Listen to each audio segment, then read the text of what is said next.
To the KDPG Sunday edition. I'm John Delano. This past week, there were records set on Wall Street, but not the kind you want to see. Major losses on the stock market came because of concerns about the coronavirus.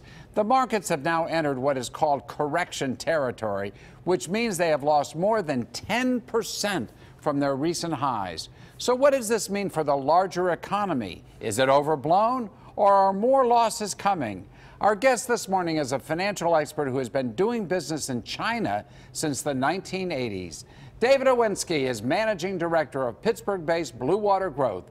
David, welcome to the KDPG Sunday edition. Thanks, John. Pleasure to be here. You know, you and I talked a number of weeks ago, and you predicted what has happened economically. And the foresight and wisdom you have in this area, I know, comes from a variety of being somebody who has lived and worked in China for 5 years, and I know you're deeply involved with lots of companies that engage in business with China. So thank you for sharing your expertise. It's a pleasure. I'm hoping today we might get some good news, but I suspect we're going to start with the bad news. So let's really begin. The economic impact of this coronavirus has been devastating on Wall Street, but let's talk about that is the result of how it's impacting the economy in so many different ways. Let's start first with consumer goods, because so much of what we have on American shelves comes from China, I believe. You tell me. And where are we going with this? Well, there's an enormous proportion of goods on the shelves that are China-based or have a China component. I have to say this is not the good news part of the segment, because I think that those rolling impacts are just beginning to start. Recently, a Wells Fargo report came out. They're predicting literally empty shelves in Target and Walmart as early as April.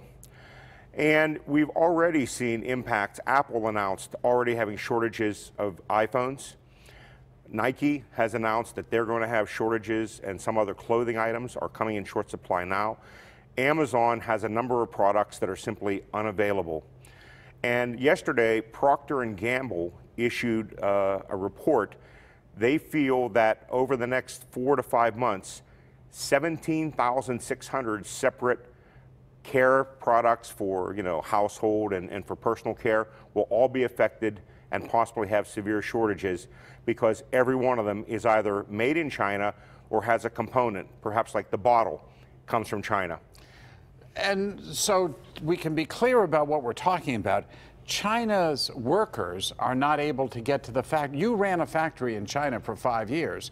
Tell us what's happening in China that is preventing us from getting the products that we have become dependent on. So China has an unprecedented number of people still under quarantine. As of yesterday, 780 million people have travel restrictions. 780 million? Million. So that's more than double the United States population can't travel. And what happened was they got trapped at home because they went home for Chinese New Year. There's an enormous migration around the Spring Festival. The coronavirus restrictions went in when they were all out of town, and now they can't get back. So that means, first of all, the factories that have opened in the non-restricted zones, they're reporting to me worker levels at 40, 45%. 60% of their people can't get back. But since those people that have now been trapped for a month under quarantine, they can't work, they're not getting paid, they're starting to seek alternate employment closer to home. The few factories that have opened, of the 40 to 50% that have shown up, half of them are new hires. So imagine any factory in the world, here in Pittsburgh, if after a 1 month close, 50% of the people show up and half of them are brand new and have to be retrained. Right. Productivity problems, quality problems, they're all going to be rolling out for months and months. So that explains why products made in China are going to not show up on the shelves.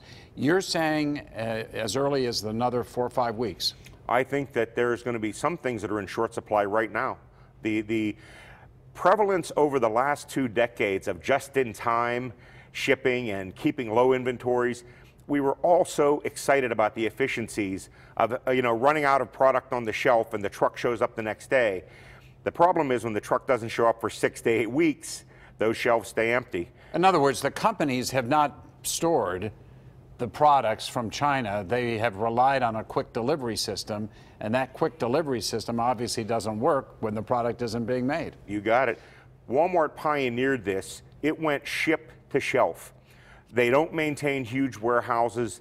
When the product comes off of the shipping containers, it goes to a transfer center. They break it up into shipments to stores, and it goes straight onto the shelves. But now the ships that were on the sea, they've all arrived.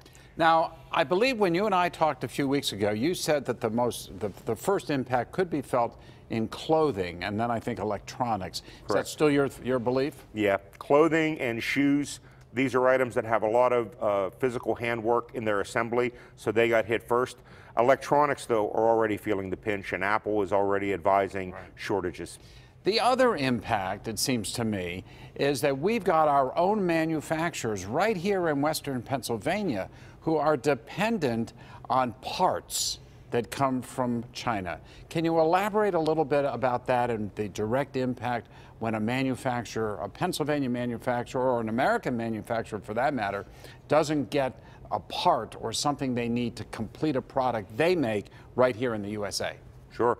So imagine there's a manufacturer here in Western PA. They make advanced medical devices. They may have extremely sophisticated software that's homegrown.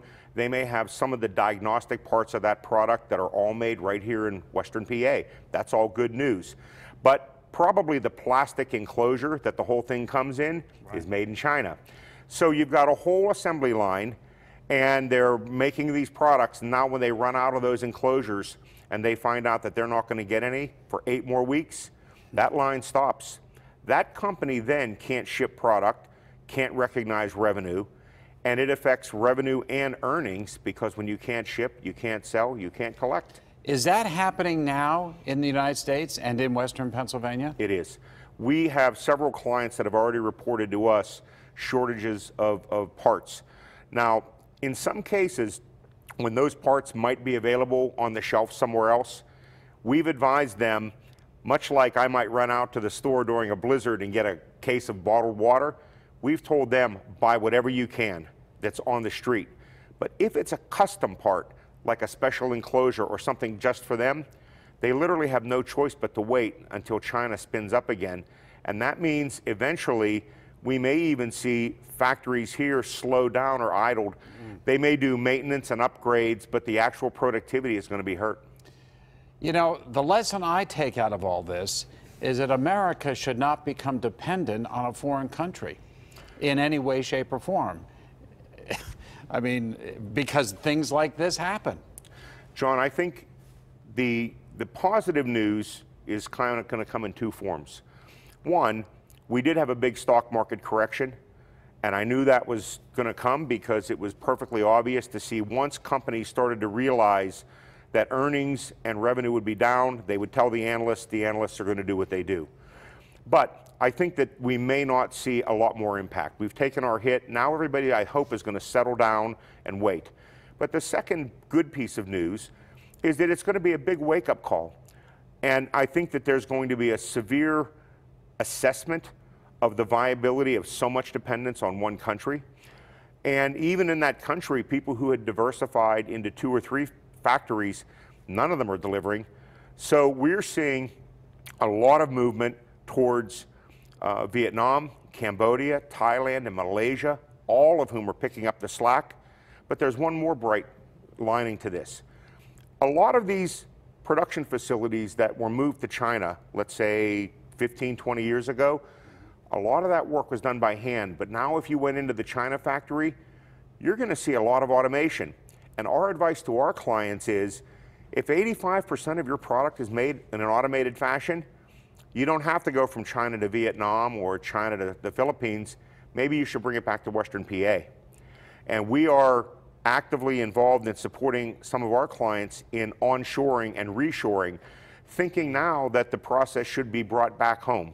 So I think there's a big, big wake-up call. Everyone was surprised by this, and I think it took people a while to get up to speed. But I think that the rethinking may actually end up over the next 3 to 4 or 5 years be very good for Western PA.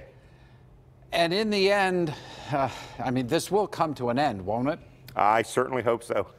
The best information I have is that the most reputable medical sources are predicting it'll start to sort of burn itself out around June, July, and we think August, early September, this will be a memory just like SARS and even in Pennsylvania, Legionnaire's disease so many years ago.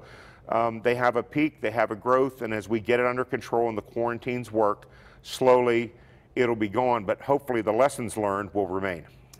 Well, the lessons learned are important lessons. And David Iwinski, we thank you so much for sharing your wisdom and knowledge and experience with us today. Thank you again for being with us. It's been a pleasure, John. We appreciate it.